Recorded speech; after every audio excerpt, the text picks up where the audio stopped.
はーい、佐古道夫です。安全です。安心です。鳥線ってことで始まりました。あれ、最近 TBS、昼間の TBS を聞いてないんで、CM を耳にしてないんですけども、残りますよね。鳥線の方じゃなくて、はーい、佐古道夫ですの方ですよ。はい、そんなことはどうでもよくて、原田専門家です。原専ラジオなんですけど、ああいうのがあると、いわゆるサウンドロゴというかね、YouTube、いわゆる YouTuber の人なんかはもう決まりの文句みたいのがあるじゃないですか。ああいうのやっぱり必要ですよね。耳に残るというかね、と思いながら、おいおい考えていきましょうとは思っておりますが、はい、今日は、話したいことはこれですね。名作ほど知られていない、ね問題っていうのがありまして、いろいろ名作、名画、映画であったり、小説であったり、音楽であったり、しますけども、そういった名作ほど意外に見てないんじゃないのっていうのは往々にしてありますよね。僕なんかで言うと、スター・ウォーズをね、これまでずっとと言いながらも、20歳ぐらいの時に一気見したんですかね。焼き直し版なんて言いました、焼き直し版がバッと出た時があったんですよ、シリーズ1作目から。1作目なんで、エピソード4からですね、特別版なんとか版って言いましたね。ここからちょっとね、CG で、書き換えられたね、ここが書き換えられたのかみたいな論争があった時期からやっと見出したんですよ、スター・ウォーズ。で、それまで僕だから小学校ぐらいですよ。スター・ウォーズ1作目が70何年ですか、6年4年もっと4年ぐらいかな。なんで生まれたばっか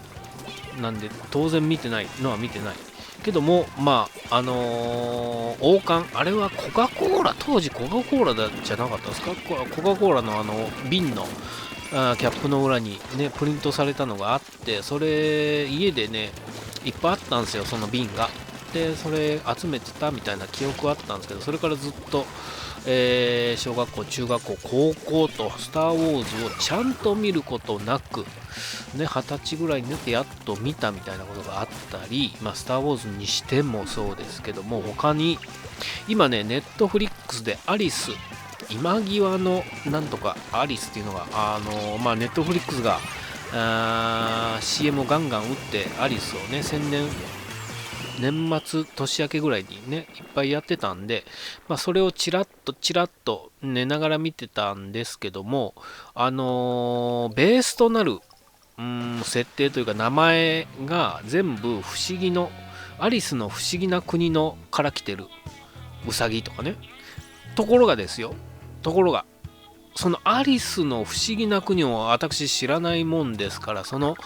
基礎教養というかね、そういうベースを全く知らないまま見てるわけですね。今でも見ているんですけども、だからなんか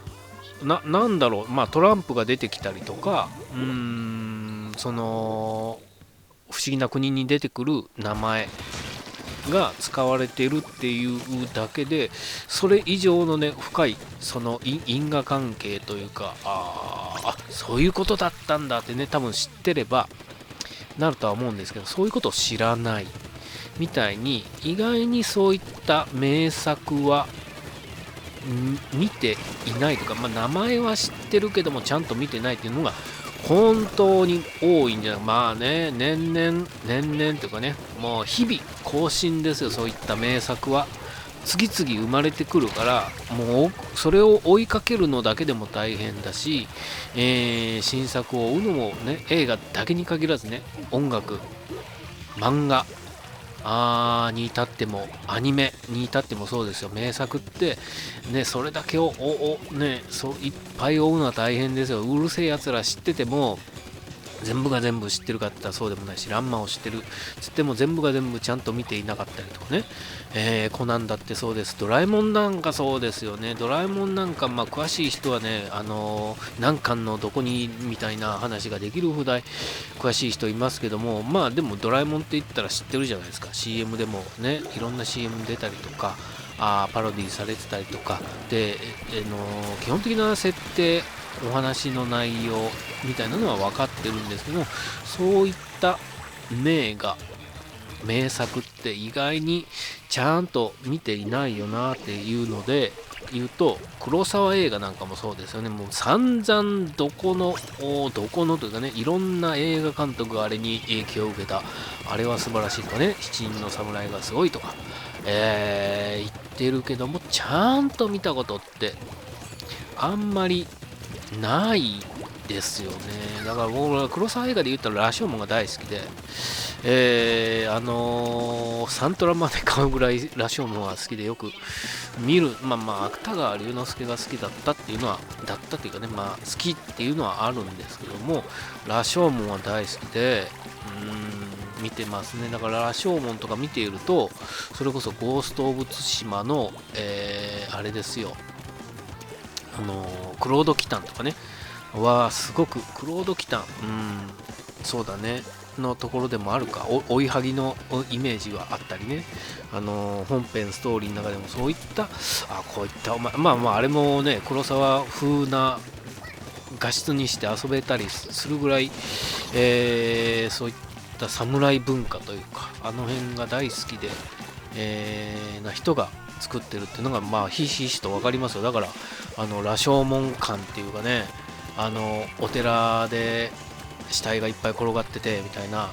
でゲーム内でね、そういった追いはぎというか、アイテムが転がってるんで探すわけじゃないですか、みたいなのはやっぱりそういった名作、過去の名作を知っているとより楽しめるというか、知らないであれを純粋に楽しめるかっつったら、やっぱ知らなくても純粋に楽しめるんですよ。アリスもそうですね。アリスも楽しんでは見ているんですけども、寝ながら見ているんで、内容のほとんどはあんま覚えてないですよね。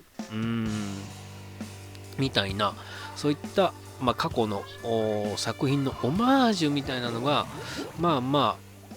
0からね、1を生み出すって本当に大変で、1を2に膨らますとかね、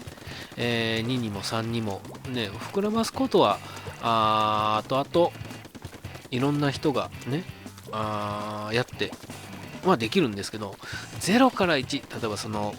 7人の侍を生み出すってあるとか、ね、7人の侍がなかったらスター・ウォーズは生まれてなかったのかとか、そういった過去のやっぱ名作ね、そういった意味で、本当に映画に限らず、音楽もそうですよね、ルーツを探るというか、清志郎さんがこういう曲を聴いていた、オーティスを聴いていたって、じゃあ僕もオーティスを聴いてみようかなとか、ブッカー・ティー&エムジンズっていうのがいるんだってね、ローリング・ストーンズもうかっこいいな、ね、東京ドーム見に行ったんですよ。そしたら動きがね、もうまんま RC サクセションなんですよね。ってことはやっぱり当時のローリングストーンズを見て和訳をしてたんで、清志郎さん、RC サクセションはローリングストーンズを和訳してたんだなっていうのを感じたりとかね、やっぱりそういったやっぱ名作名品っていうのは時間がある限り触れていきたいなって思いますね。だから人格というか人、作品もそうですけどもって全く何の影響も受けずに生み出せるかって言ったらやっぱそうじゃないですよね。僕なんかでも描いてる絵でも何曲か作った曲にしてもそうですけども、全くゼロからじゃないですからね。あんな斉藤和義さんみたいな感じの曲いいなーって思いながら作ったら全然違う曲だったね。ブランキーのね、青い花に、みたいなかっこいい曲作りたいなと思って臭い花を作ったみたいなことがあるように、やっぱりそういった名作からの影響だね、は必ずどこかしらありますからね。で、いろんな人の見てても、あれ、もしかしてこの人こういうもの、例えば手塚治虫が好きなんだなとかね、漫画見てても、水木さんが好きなんだなみたいなのが、染み出てますよね。だからそういった過去の名作は、なるべくね、読むように、見るように、聞くようにしていきたいな。まだまだありますよ、僕だって本当に見てないものは。映画なんかにね、もうそうですし、ね。だから今なんかネットフリックス入ってたらね、そういった過去のもいろいろ上がってるわけですから、ね、時間のある時にはなるべくそういったものを見ておきたいなと思います。という、意外に名作ほど知られていないというお話でした。チャンネル登録と高評価よろしくお願いします。あとね、最後にほぼ毎日言ってます、水道橋博士のメルマ旬報が年明けから毎日更新されております。博士さんが連載してた、芸人心中ダイアリーというのがね、その後の話を書き加えて、毎日アップされております。そこで僕も月1ですが連載をしておりますので、ぜひぜひ覗いてみてください。ありがとうございました。安全です。安心です。とりせん。